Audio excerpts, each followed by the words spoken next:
Dan biar kiranya ya pada pagi hari ini kita bersama-sama untuk melihat, saya men-sharekan firman Tuhan, biar kiranya menjadi berkat bagi kita semua, termasuk saya juga gitu ya. Dan kita akan melihat temanya yaitu menyangkal disangkal, tidak setia dia tetap setia gitu ya. Ini suatu tema yang kelihatannya mungkin menarik gitu ya. Karena kalau kita menyangkal disangkal, tidak setia, dia tetap setia. Saya ambil dari 2 Timotius 2 ayat 8 sampai 14. Saya akan bacakan gitu ya, perlahan-lahan. Ini berita Injil yang disampaikan oleh Paulus gitu. 2 Timotius 2 ayat 8. Ingatlah ini, Yesus Kristus yang telah bangkit dari antara orang mati, yang telah dilahirkan sebagai keturunan Daud, itulah yang kuberitakan dalam Injilku. Karena pemberitaan Injil inilah aku menderita, malah dibelenggu seperti seorang penjahat. Tetapi firman Allah tidak terbelenggu. Karena itu aku sabar menanggung semuanya itu bagi orang-orang pilihan Allah, supaya mereka juga mendapat keselamatan dalam Kristus Yesus dengan kemuliaan yang kekal. Benarlah perkataan ini, jika kita mati dengan Dia, kita pun akan hidup dengan Dia. Jika kita bertekun, kita pun akan ikut memerintah dengan Dia. Jika kita menyangkal Dia, Dia pun akan menyangkal kita. Jika kita tidak setia, Dia tetap setia, karena Dia tidak dapat menyangkal dirinya. Ingatkanlah dan pesankanlah semuanya itu dengan sungguh-sungguh kepada mereka di hadapan Allah, agar jangan mereka bersilat kata, karena hal itu sama sekali tidak berguna, malah mengacaukan orang yang mendengarnya. Jadi Ya udah, ini tadi ayatnya saya udah bacakan ya. ya udah Iya. nanti. Jadi oke, kita lewati saja. Oke, Hmm, sorry. Tadi apa hmm, belum ke share ya. ya. Nah, kita lihat sepertinya ada sesuatu yang ingin ditunjukkan oleh Rasul Paulus gitu ya. Menyangkal, disangkal. Tidak setia, dia tetap setia. Nah, di sini ada sesuatu yang kalau kita lihat sesuatu yang paradok gitu ya. Karena umumnya orang akan mengatakan menyangkal tentu akan disangkal, benar ya kan? Karena menyangkal tentu akan disangkal. Kalau tidak setia, sebenarnya pun dia harusnya umumnya dia juga tidak setia karena kita tidak setia gitu kan. Sepertinya itu yang seharusnya terjadi gitu di kehidupan manusia pada umumnya. Kalau tidak setia, dia juga tidak setia gitu. Tetapi di sini menjadi pertanyaan, menyangkal maka disangkal. Tidak setia, seharusnya pun dia tidak setia. Tetapi mengapa dia juga setia gitu dikatakan di apa? Di ayat ini gitu. Seharusnya kan tidak setia, seharusnya pun dia tidak setia gitu. Apa yang dimaksud oleh Paulus dengan mengatakan kalau tidak setia, dia tetap setia gitu. Karena banyak orang mengatakan saya harus setia supaya dia setia. Kalau saya tidak setia, loh saya akan binasa karena saya melanggar begitu banyak firman-Nya, perintah-perintahnya. Jadi saya harus setia. Kalau saya tidak setia, bagaimana mungkin saya bisa selamat? Bagaimana mungkin saya mendapatkan hidup kekal? Nah ini karena ada di pemikiran orang-orang gitu ya, orang-orang yang dikatakan orang-orang Kristen lah gitu ya.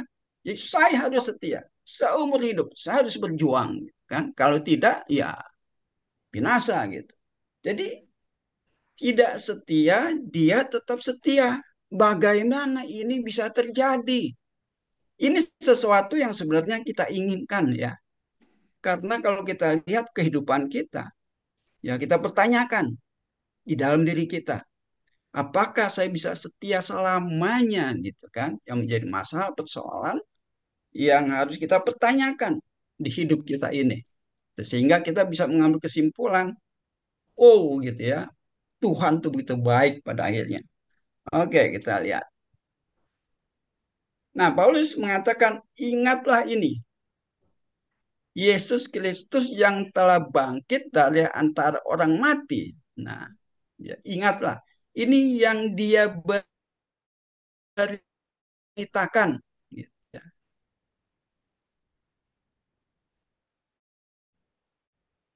Yang telah dilahirkan sebagai keturunan diberitakan Yesus Kristus yang telah bangkit dari antara orang mati. Dilahirkan dari keturunan Daud. Ya, menurut silsilah dari Daud sampai ke Yusuf, itu sampai pada akhirnya Maria melahirkan Yesus Kristus. Tapi dia bukan manusia yang berasal dari benih manusia gitu ya. Karena kita tahu Yesus Kristus itu banyak ayat mengatakan dia Allah yang mengambil rupa manusia. Kita tahu Allah itu roh. Allah yang roh itu tentu punya firman. Allah yang roh itu punya ada rohnya gitu kan. Jadi Allah yang roh itu mengambil rupa manusia gitu. Dan juga dikatakan firman-Nya menjadi manusia. Dia dikandung dari Roh Kudus itu komplit. Allah yang roh itu ada di dalam diri dia. Kalau kita lihat dari penjabaran yang ada di Alkitab, siapa itu Yesus gitu. Ini yang diberitakan oleh Paulus gitu. Karena pemberitaan ini ya, dia menderita. Kalau kita lihat sebenarnya untuk apa Paulus mau melakukan ini? Dia hidupnya enak ya, bahagia, berkecukupan gitu ya.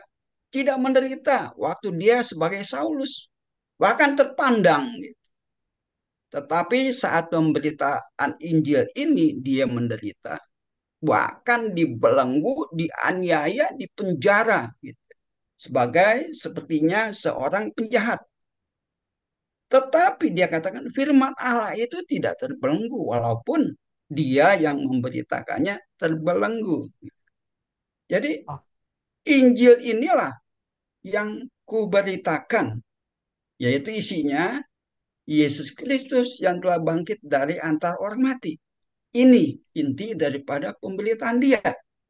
Walaupun menderita, walaupun apa yang dialami, tetap dia lakukan pemberitaan ini. Jadi mendapatkan keselamatan dalam Kristus Yesus dengan kemuliaan kekal.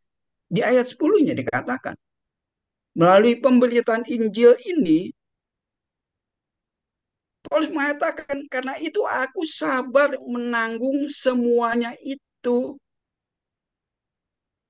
Dia lakukan semuanya itu dengan sabar, menanggungnya apapun yang dialaminya. Semuanya itu untuk siapa gitu?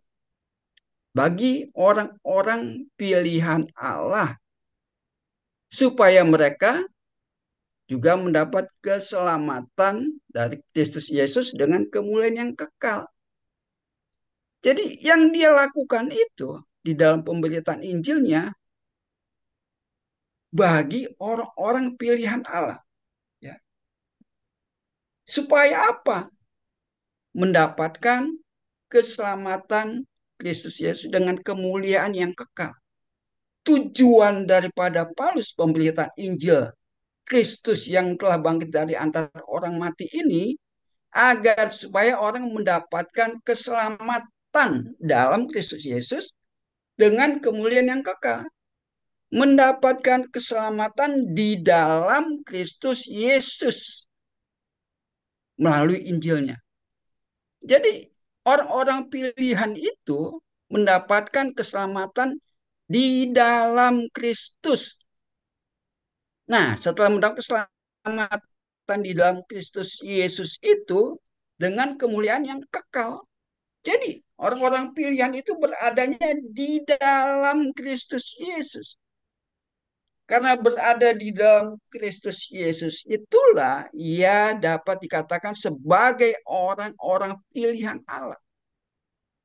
Jadi bukan berada di dalam suatu organisasi, bukan berada di dalam suatu denominasi tertentu, sehingga dikatakan mendapatkan keselamatan atau mendapat kemuliaan yang kekal.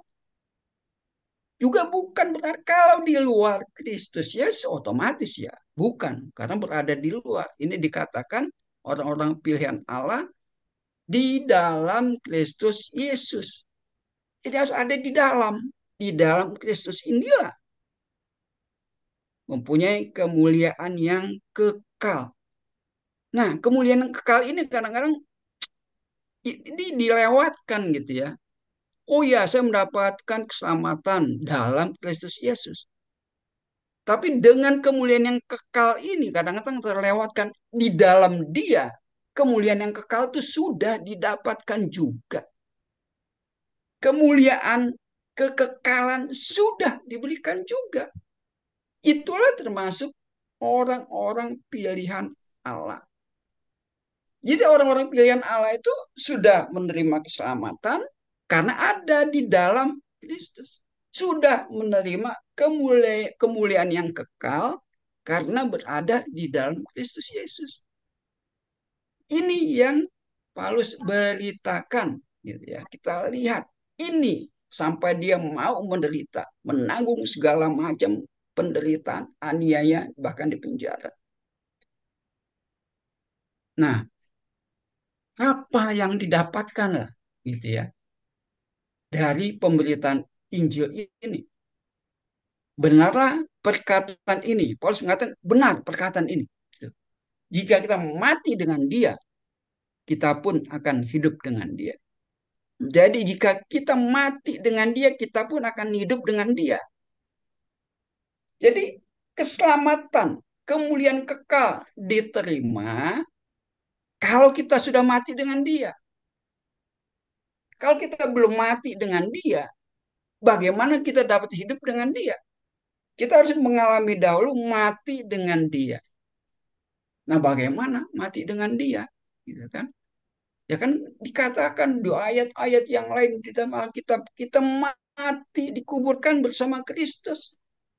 Kita disalibkan bersama Kristus. Tubuh berdosa ini disalibkan. Manusia lama ini ditanggalkan. Itu yang disebut mati dengan dia. Dikuburkan dengan dia. Karena dia bangkit, hidup. Kita pun hidup dengan dia. Tetapi setelah kita mengalami kematian dengan dia. Kalau kita tidak mengalami kematian dengan dia, tidak mempercayakan salib itu, ya, bagaimana kita bisa hidup dengan dia? Banyak hanya sekedar percaya, ya saya percaya salib, gitu. Tapi dikatakan belum mati bersama dengan dia, karena manusia lama itu mati, benar-benar mati. Gitu. Tapi dia hidupnya masih dengan hidup dengan manusia lamanya, bukan hidup dengan hidup bersama dengan dia, hidup yang baru dengan dia. Nah, ini yang harus dipahami, hidup dengan dia, manusia baru yang mengalami bersama dia sepanjang hidupnya sudah bersama bersatu dengan dia. Karena sudah mengalami kematian. Nah, itulah yang menyebabkan terjadinya keselamatan dan kemuliaan kekal. Karena sudah mati bersama dia dan hidup bersama dengan dia. Jadi ini memang sesuatu yang harus diterima, dihayati, direnungkan, terjadi di hidup kita. Sudah terjadi masalah ini di hidup kita ini, di jiwa kita ini. Bahwa yang lama itu sudah mati. Sekarang saya hidup, hidupnya dengan dia. Karena hidup bersama dengan dia, menyatu dengan dia inilah, itulah keselamatan. Itulah kemuliaan kekal. Terima tidak? Nah, masalah kan di diri kita. Masalahnya kembali ke diri kita. Kita mengaminkan, menerima atau tidak. Ini pemberian dia. Diberikan pada kita, diberitakan kepada kita. Terima tidak? Hanya lewat saja, masuk kuping kiri, keluar kuping kanan. Atau hanya mendengar, sekedar mendengar. Atau melihat tulisan ini hanya sekedar melihat. Bisa nggak dengan perkataan ini, ya kita melihat yang tidak terlihat itu. Kita mendengar yang tidak pernah kita dengar, bahwa kita sudah mengalami keselamatan. Selamat ini yang dicari oleh semua orang. Keselamatan. Kemuliaan kekal ini yang dicari oleh semua orang. Sering didengar, sering melihat tulisannya, tapi tidak terjadi di hidupnya. Terima ini menjadi hidup kita. Hidup saya sekarang sudah mengalami keselamatan. Hidup saya ini sudah mengalami kemuliaan kekal di dalam Dia. Hanya menerima, bukan apa-apa. Hanya menerima, mengaminkan, mempercayai. Kedudukan mengimani. Ini bukan karena perbuatan kita. Lihat, menerima ini, menerima perkataan ini. Benar perkataan ini. Jadi benar perbuatan ini, bukan perkataan ini. Jika kita mati dengan Dia, kita pun akan hidup dengan Dia, yang tadi berdampaknya keselamatan dan kemuliaan kekal. Gitu. Jadi ini yang memang harus direnungkan, bukan sekedar kata-kata, bukan sekedar kalimat yang terlewat begitu saya, tapi harus mampir di hati kita, menjadi hidup kita. Ini perkataan kita yang seumur hidup yang harus kita pegang, menjadi hidup kita. Nah ini yang tidak boleh terlewatkan di hidup kita. Ini yang tidak boleh terlewatkan maksudnya. Nah, dikatakan kita harus bertekun gitu ya. Di dalam pengakuan ini, menerima perkataan ini, sepanjang perjalanan hidup kita, itulah pengakuan kita. Nah, kalau kita bertekun di pengakuan ini, menerima ini menjadi hidup kita, dikatakan kita akan memerintah dengan Dia. Jika kita jika kita menyangkal Dia, Dia pun akan menyangkal kita. Ya. Jadi bertekun di sini. Banyakan orang tidak menerima ini. Nah, kalau kita menerima ini, kita tidak akan disangkal. Tapi kalau kita menyangkal ini, kita pun akan disangkal. Dia pun akan menyangkal. Jadi dia menyangkal kita kalau dikatakan kita tidak menerima keselamatan. Kita tidak menerima kemuliaan kekal. Saya belum mati, saya belum hidup dengan dia. Itu menyangkal. Kita menyangkal dia dengan mengatakan saya belum selamat. Kita menyangkal dia kalau kita katakan saya belum menerima kemuliaan kekal. Saya menyangkal kalau saya belum hidup bersama dengan dia. Saya menyangkal bahwa saya belum bersatu dengan dia. Kalau kita mengatakan demikian, ya, dia pun akan menyangkal kita. Jadi kita disangkal karena pengakuan kita tidak seperti yang diinginkan. Perkataan yang benar itu kita abaikan. Yang tadi Paulus katakan, perkataan yang benar ini diabaikan. Diabaikan. Ya, sambil lewat. Oh ya, saya tahu dia disalib. Oh ya, saya tahu dia dikuburkan, dia hidup, hidup lagi. Gitu. Tapi tidak terjadi sesuatu di dalam diri kita. Oh iya, tapi saya belum selamat. Saya belum menerima kemuliaan kekal itu. Saya masih berdosa. Saya masih harus berjuang dan lain sebagainya. Saya belum terima keselamatan itu. Nah, kalau kita mengatakan demikian, dia pun akan menyangkal kita. Aku tidak kenal engkau. Gitu. Engkau bukan di dalam aku. Engkau di luar aku. Engkau di luar aku. Kalau engkau mengatakan engkau belum selamat, belum menerima kemuliaan kekal, engkau menyangkal aku. Engkau di luar aku. Nah ini yang harus memang menjadi perkataan yang ini benar, itu benar-benar benar terjadi di hidup saya, terjadi di hidup kita. Kita nggak ada urusannya dengan orang lain, terserah orang lain percaya atau tidak percaya. Tetapi saya atau kita ini mempercayainya perkataan itu. Perkataan ini benar. Gitu. Sehingga kita tidak disangkal oleh dia. Nah, di sini. Intinya di sini. Kita menyangkal atau menerima. Di sini. Kalau kita menyangkal ini, ya kita akan disangkal. Disangkal. Sampai kita mati, kita tidak menerima ini. Kita mengatakan menolaknya, saya belum selamat. Nanti di pengadilan akhir baru nanti saya tahu saya selamat atau tidaknya. Saya terlambat. Sudah disangkal oleh dia. Kalau kita katakan nanti dilihat perbuatan saya. Nanti di pengadilan saya baru ditentukan saya kambing atau domba. Jadi sangkal dia.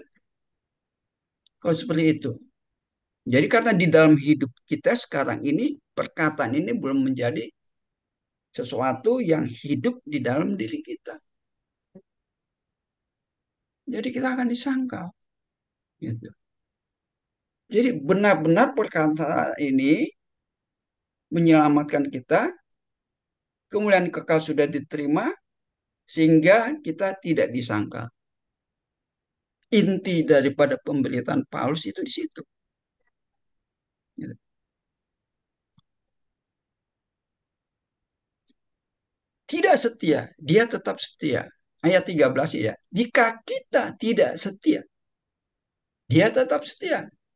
Karena dia tidak dapat menyangkal dirinya. Dirinya apa? Perkataan yang benar itu tidak mungkin disangkal. Gitu. Perkataan benar bahwa engkau menerima keselamatan, kemuliaan kekal, sudah mati dan hidup bersama dengan dia, tidak dapat menyangkalnya. Gitu. Jadi kalau kita tidak setia, ya, dia tetap setia. Nah, harus kita teliti lagi yang tidak setianya apa maksudnya. Gitu. Apa yang dimaksud kalau saya tidak setia, dia tetap setia. Seringkali seringkali kita dibingungkan. Saya harus setia supaya dia tetap setia. Kalau saya tidak setia, dia pun tidak setia. Saya akan berakibat demikian, demikian, demikian. Tapi kalau kita mengerti ini, jika saya tidak setia, dia tetap setia. Berarti yang tidak setia saya itu yang mana? Supaya dia tetap setia. Gitu. Jadi tidak setianya sebenarnya ya, ya kita tidak setia. Ya, dia tetap setia. Tapi karena dia tidak menyangkal dirinya, kita udah tahu tadi bahwa kita tidak akan disangkal karena apa iman atau apa yang sudah dikatakan melalui perkataan itu ada benar, kita tidak disangkal. Tetapi mengenai kesetiaan ini apa sih sebenarnya? Nah, kita lihat Ibrani 8 ayat 12. Sebab aku akan menaruh belas kasihan terhadap kesalahan-kesalahan mereka dan tidak lagi mengingat dosa-dosa mereka. Nah, perkataan ini benar, mendapatkan keselamatan. Keselamatan yang dikatakan itu benar-benar selamat. Bukan sekedar ucapan selamat saja. Benar-benar sudah selamat. Gitu. Kalau memang kita memegang perkataan itu. Kita benar-benar sudah selamat. Kita benar-benar sudah menerima kemuliaan kekal itu. Gitu. Karena itu dampaknya ya, dia akan menaruh belas kasihan terhadap kesalahan-kesalahan mereka. Dan tidak lagi mengingat dosa-dosa mereka. Jadi yang sudah selamat, yang sudah menerima kemuliaan kekal itu, bisa nggak berbuat salah? Bisa berbuat salah. Bisa, bukan tidak bisa. Bisa nggak berbuat dosa? Bisa. Menurut ajaran-ajaran agama, oh itu kamu melakukan dosa. Tapi apakah kita juga akan melakukannya semua kesalahan itu dengan sengaja? Tentu tidak gitu ya. Nah, dia menaruh belas kasihan terhadap kesalahan kita. Tidak lagi mengingat dosa-dosa kita. Kalau kita memegang perkataan yang tadi ya, perkataan yang benar itu. Kalau tidak, ya tetap memang kamu memang disangkal. Kalau tidak, ya tetap kamu salah, tetap kamu berdosa. Gitu. Jadi penyangkalan itu, kata-kata menyangkalnya itu yang tidak di kita sangkal itu penting untuk berlanjut ke kehidupan seperti ini. Jadi kehidupan seperti ini tidak diingat belas kasihan terhadap kesalahan dan tidak mengingat dosa itu berakibat daripada pernyataan bahwa perkataan itu benar. Itunya dahulu, terlebih dahulu yang harus kita pegang. Baru ini akan terjadi. Banyak orang menganggap ininya saja yang diingat nih. Oh, saya diampuni. Oh, saya tidak diingat dosa lagi. Tapi yang perkata yang benar itu tidak ada di hidupnya. Gitu. Bagaimana mungkin mereka bisa diampuni walaupun mereka meminta ampun, mengucapkan doa-doa pengakuan dosa, tetapi yang di atasnya tidak dipegang. Tetap saja disangkal dia. Karena perkataan yang benar itu tidak ada di hidupnya. Walaupun dia berusaha hidup benar, berusaha tidak melakukan kesalahan, tetap aja dia itu disangkal. Karena perkataan yang benar itu tidak ada di dalam kehidupannya. Karena itu dikatakan berbahagialah orang yang diampuni pelanggaran-pelanggarannya dan yang ditutupi dosa-dosanya. Nah, benar-benar kita berbahagia kalau kita mengerti ini. Berbahagia yang sebenar-benarnya berbahagia. Karena pelanggaran kita diampuni, dosa ditutupi. Siapa yang melakukan ini? Nggak ada orang bisa melakukan ini. Ya, nggak bisa orang mendoakan kita supaya dosa kita diampuni. Nggak ada. Nggak ada. Nggak ada orang yang bisa mengampuni saat kita melakukan kesalahan. Tidak ada. Semuanya itu, ya, karena perkataan itu. Berbahagialah. Gitu. Jadi, suatu kebahagiaan bila pelanggaran kita diampuni dan dosa-dosa kita ditutupi. Suatu kebahagiaan yang terjadi di kehidupan manusia yang benar-benar memegang perkataan yang tadi di atas. Berbahagialah manusia yang kesalahannya tidak diperhitungkan Tuhan kepadanya. Sebab aku akan menaruh belas kasihan dan tidak mengingat dosa-dosa mereka lagi. Berbahagia. Berbahagia yang melebihi apapun yang kita miliki di dunia ini. Kebahagiaan inilah yang dicari oleh semua orang. Dari agama manapun mencari semuanya ini. Apakah ini sudah terjadi di hidup kita? Bisa nggak kita mengatakan bahwa saya sudah ada belas kasihan dari perkata yang benar itu. Dosa saya tidak diingat-ingat lagi. Dosa saya tidak diperhitungkan lagi. Gitu ya. Saya sudah diampuni pelanggaran-pelanggaran saya. Kenapa? Perkataan yang benar di atas yang menjadi patokan di dalam kehidupan kita, menjadi hidup kita.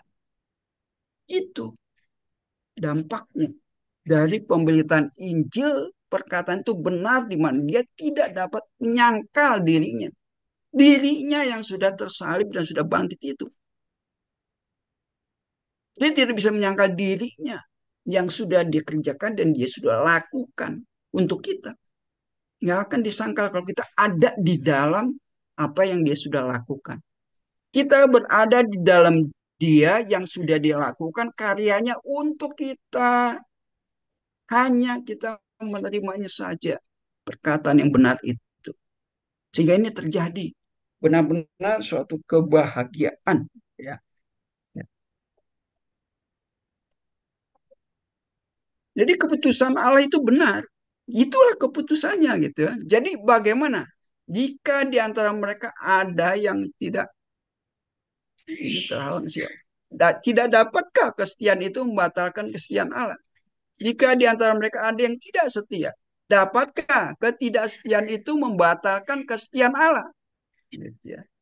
Tidak dapat, dia tidak dapat menyangka dirinya sendiri. Gitu ya.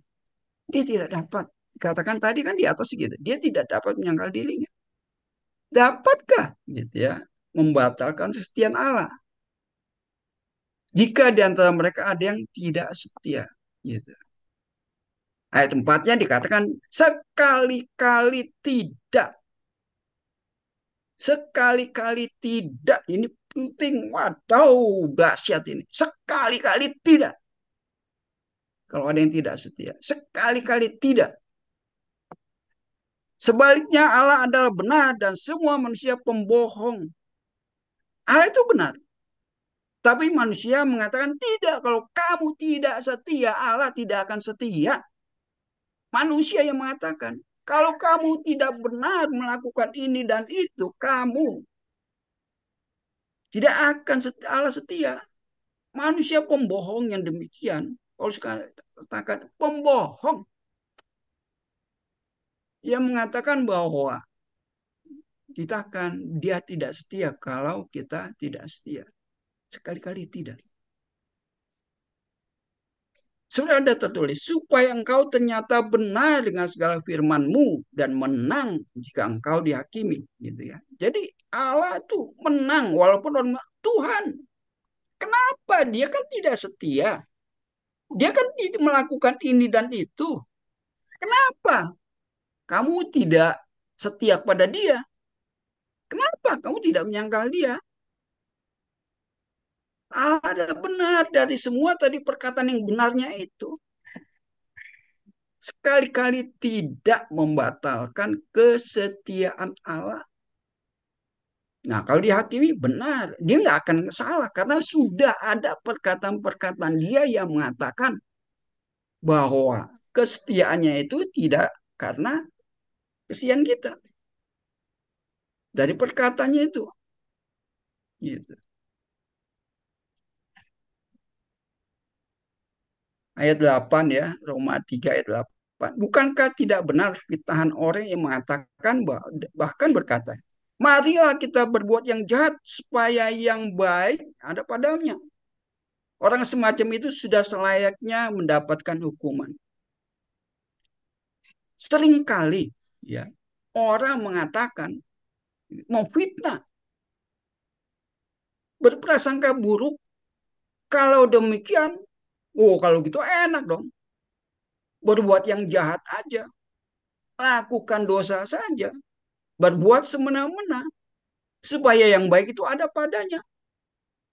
Seringkali kalau kita mengatakan kita sudah diampuni, bahwa kita sudah mendapat keselamatan, sudah mendapatkan hidup yang kekal, sudah kepastian karena perkataan itu benar, orang langsung mengatakan, enak dong.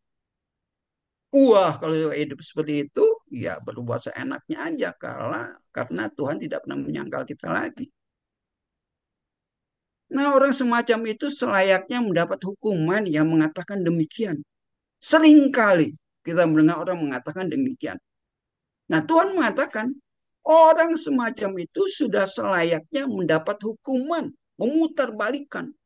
Enak dong kalau seperti itu. Lakukanlah yang kamu inginkan, dosa, kesalahan, gitu. Toh Tuhan juga setia, toh kamu juga tidak dihukum, toh kamu tetap selamat, toh kamu tetap mendapatkan kehidupan kekal. Orang semacam itu selayaknya mendapatkan hukuman. Kalau dia berbicara seperti itu. Ini sering kali. Dan ini akan terjadi saat Paulus mengatakan Injil seperti ini. Dahulu terjadi, sekarang terjadi, dan nanti-nanti pun akan tetap ada orang yang mengatakan demikian. Tetap. Enak dong. Kalau gitu boleh dong berbuat ini. Kalau gitu boleh dong berbuat ini. Akan ada terus sampai nanti orang yang berpendapat demikian, mengatakan demikian, berargumen seperti ini untuk menjaga atau istilahnya membatalkan perkataan yang benar itu. Tidak percaya akan perkataan yang benar itu. Tidak percaya. Tapi ini yang Rasul Paulus sampaikan gitu melalui pemberitaan Injilnya sampai dia mau menderita di penjara, dibelenggu. Padahal sebenarnya dia bisa hidup enak, dia hidup bahagia menurut dunia, tapi kebahagiaan dia yang disebut bahagia beda dengan bahagia saat dia menganiaya orang Kristen. Dia saat menganiaya orang Kristen itu bahagia. Dia melakukan untuk Tuhan. Gitu. Tapi sekarang dia menderita untuk siapa? Sebenarnya dia menderita untuk Tuhan, bukan untuk kita, gitu kan? Dia menderita untuk kita, itu untuk orang-orang pilihan. Tadi dikatakan untuk orang-orang pilihan mendapatkan keselamatan dan kemuliaan kekal. Dia laku semua itu bukan untuk Tuhan, untuk kita, gitu. Jadi bukan untuk ya istilahnya ya oke lah untuk kemuliaan Tuhan supaya nama Tuhan dipermuliakan bagi orang-orang yang menerima perkataan benar ini. Gitu. Tapi kalau orang yang tidak menerima, ya, ya mereka disangkal. Nah inilah sehingga kita melihat ini, ya dikatakan berbahagia, dilupakan, tidak diingat lagi, sehingga demikianlah sekarang tidak ada penghukuman bagi mereka yang ada di dalam Kristus, yang ada di dalam perkataan yang benar itu, yang berada di dalam kematian dan kebangkitan dengan Dia, yang berada di dalam kehidupannya yang tidak menyangkal kebenaran itu. Sekarang tidak ada penghukuman bagi mereka lagi.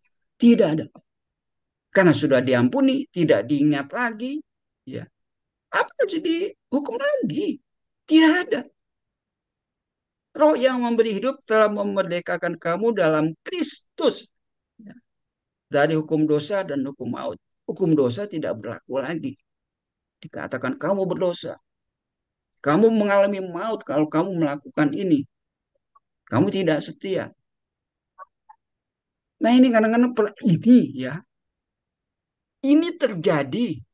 Ini benar-benar terjadi. Tidak ada penghukuman lagi.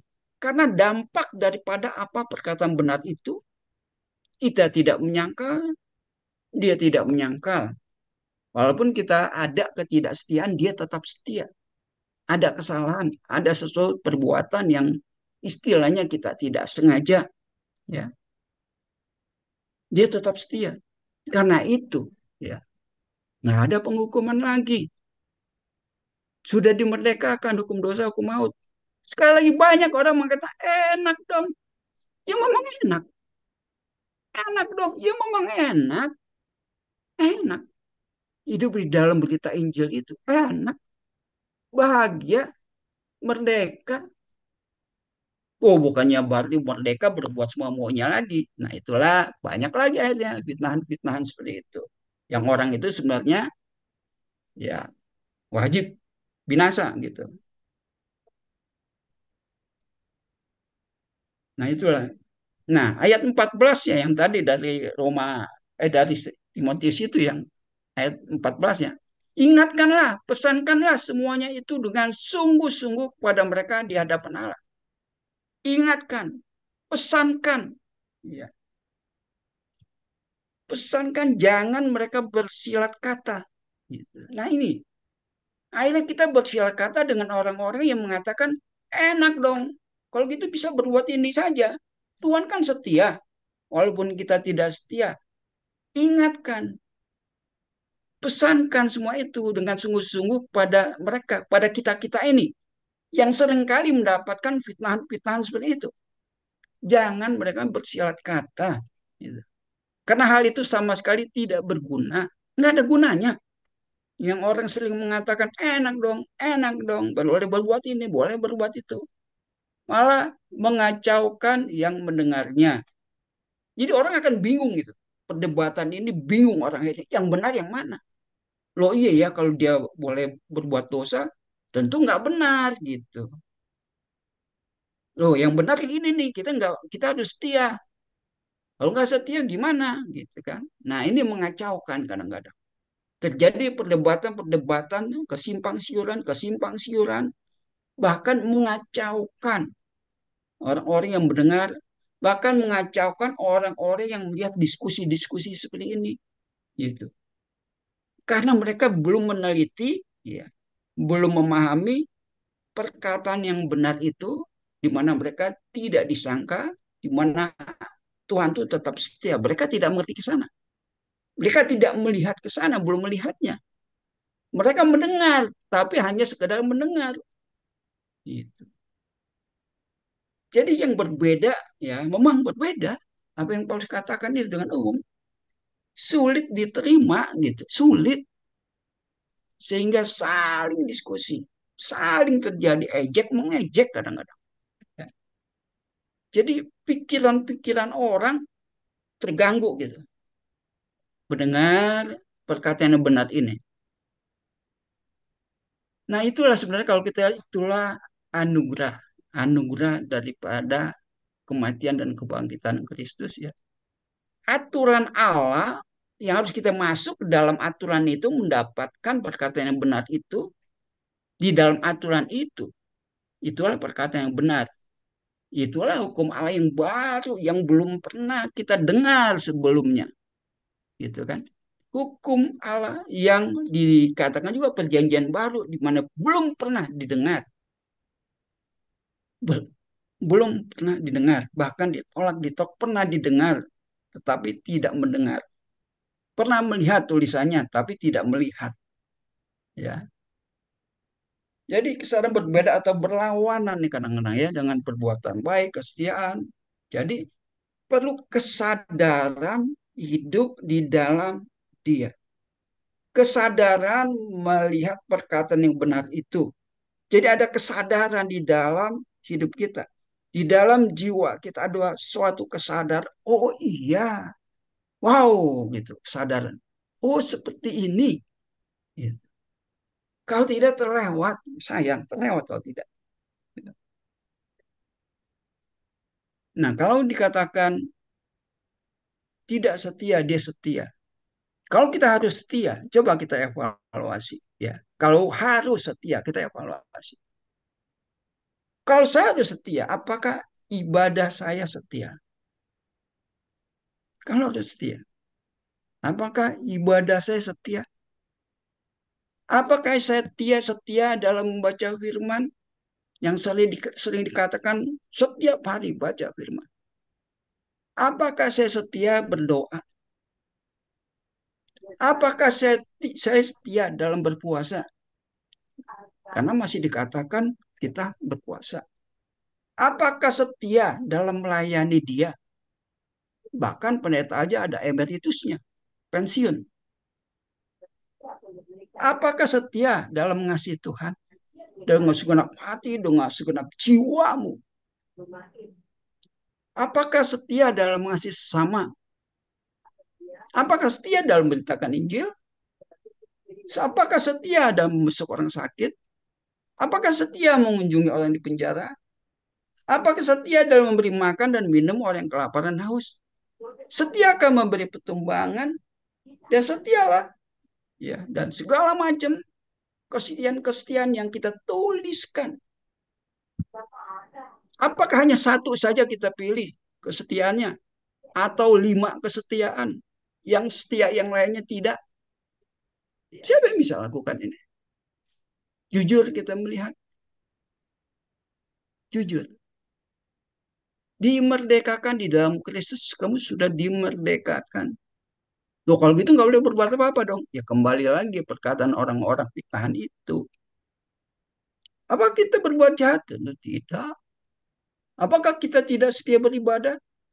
Beribadah dalam roh dan kebenaran bahkan setiap waktu, setiap 1.000 detik pun. Apa kita setia membaca firman? Firman hidup itu ada di dalam hidup kita. Setiap hari bersama dengan kita firmannya. Apakah berdoa? Ya sudah, menyembah dalam roh dan kebenaran itu termasuk di dalam doa bersama-sama dia, berkomunikasi, berpuasa. Nah kita lihat lagi, teliti apakah ia yang sudah bersama dengan dia mempelai berpuasa. Apakah melayani? Ya kita melayani bagaimana yang disebut pelayanan. Dalam memberitakan Injil. Di dalam hal-hal yang disebut melayani, yang benar-benar melayani itu bagaimana? Bagaimana mengasihi Tuhan? Memberitakan kasihnya, ya kan? Memberitakan Injilnya kepada sama, mengasihi sama. Banyak orang yang sakit rohaninya, banyak orang yang dipenjara oleh dosa, dikungkung. Banyak orang yang harus kita belikan makan roti hidup. Banyak orang yang kita harus belikan air kehidupan. Banyak orang yang harus kita tumpangkan masuk ke dalam kerajaan Allah. Banyak hal-hal. Bagaimana supaya orang tidak menderita dan mengeluh dalam mengenal dia. Nah ini, ya, kalau kita lihat. Jadi, mati dengan dia, maka hidup dengan dia, menerima keselamatan dalam Kristus dan kemuliaan kekal. Ini ditekuni, dipercaya, diimani sebagai bukti inilah hidup kita. Ya. Melihat keselamatan dan kemuliaan kekal. Melihat. Ibrani 11 ayat 1. Iman melihat yang tak terlihat. Gitu. Melihat yang tak terlihat. Kesadaran untuk hidup dalam pemahaman dan pengertian yang sulit diterima oleh pikiran, yang sudah dibelenggu oleh dogma-dogma agama. Berlima pilihan yang tidak akan pernah disangkal dan dia tetap setia selamanya. Menyangkal sudah mati dan hidup bersama dengan dia, maka kita pun menyangkal sudah mati dan hidup bersama dengan dia, maka kita pun disangkal oleh dia. Tidak setia karena ada yang dilanggar, dia tetap setia bila kita tidak melanggar dari perkara yang benar itu. Dia tidak setia bila berita Injil itu tidak ada di dalam hidup kita, gitu kan? Jadi istilahnya, jadi istilah yang intinya perkataan ini benar. Kita mati hidup bersama dengan dia, kita tidak menyangkal dia, kita tidak disangkal oleh dia, kita tidak setia, dia tetap setia. Inilah kebahagiaan dalam hidup kita. Kebahagiaan melebihi apapun di dalam kehidupan kita. Amin. Kita yang Tuhan berkati. Baik, kita berdoa. Tuhan, kadang-kadang pemikiran kami tidak dapat menerima akan kebenaran daripada Injil. Pikiran kami kadang-kadang berlawanan bahwa kami harus setia, harus melakukan berbagai macam hal, berjuang sampai akhir hidup kami untuk kami mendapatkan keselamatan dan kemuliaan kekal. Kami juga seringkali jatuh bangun untuk memperjuangkan semuanya itu untuk mendapatkannya. Sehingga pada saat nanti dihakimi kami menerima kehidupan kekal. Kami mengerti bahwa itu sulit untuk kami hadapi. Kami berjuang, kami melakukan segala perbuatan-perbuatan rohani untuk mencapainya. Tetapi kami berbahagia. Injilmu yang diberitakan oleh Paulus memberikan kepada kami keselamatan, memberikan kepada kami kemuliaan kekal. Kami menerima semua ini, kami tidak menyangkalnya, dan kami pun percaya Engkau tidak menyangkal kami. Kami juga percaya walaupun kami di dalam kehidupan kami ada kesalahan, ada dosa, tapi Engkau tidak memperhitungkannya, kamu menutupinya, tidak membuat semua itu menjadi suatu hukuman bagi kami. Karena Engkau sudah membebaskan kami melalui anakmu di dalam dia. Kami tidak menerima penghukuman, bahkan kami dimerdekakan dari hukum dosa dan hukum maut. Terima kasih Tuhan, kami berbahagia. Benar-benar kami berbahagia. Kami sudah ada dan berada di dalam perkataan yang benar ini. Biar kiranya kehidupan kami menjadi sesuatu berkat untuk kami bagikan, kami sharekan akan kasih-Mu yang seringkali tidak dimengerti, bahkan diejek. Wah, kalau gitu enak dong, lakukanlah yang kamu inginkan, toh Tuhan mengampuni. Biar kiranya mereka pun menerima dan dapat mengalami kebenaran dari perkataan-Mu yang benar itu untuk mereka hayati di dalam hidup mereka, sehingga mereka benar-benar tidak disangkal. Dan kalau mereka jatuh, mereka pun tidak ditinggalkan. Karena Engkau tetap setia. Karena mereka sudah menerima perkataan-Mu yang benar. Di dalam Kristus kita berdoa dan mengucap syukur. Haleluya. Amin. Saya kembalikan kepada Pak Liturgi. Ya, terima kasih Pak Suhandra. Firman Tuhan yang disampaikan begitu jelas, begitu membuka wawasan, menginspirasi yang baru. Karena topik ini topik yang sangat hangat disangkal, tidak setia, dia tetap setia. Nah, tidak setia ini yang kadang-kadang banyak menimbulkan pertanyaan-pertanyaan yang menarik, yang hangat, yang sebentar kita akan diskusikan. Terima kasih saudaraku atas atensinya. Sampai jumpa pada video berikutnya. God bless.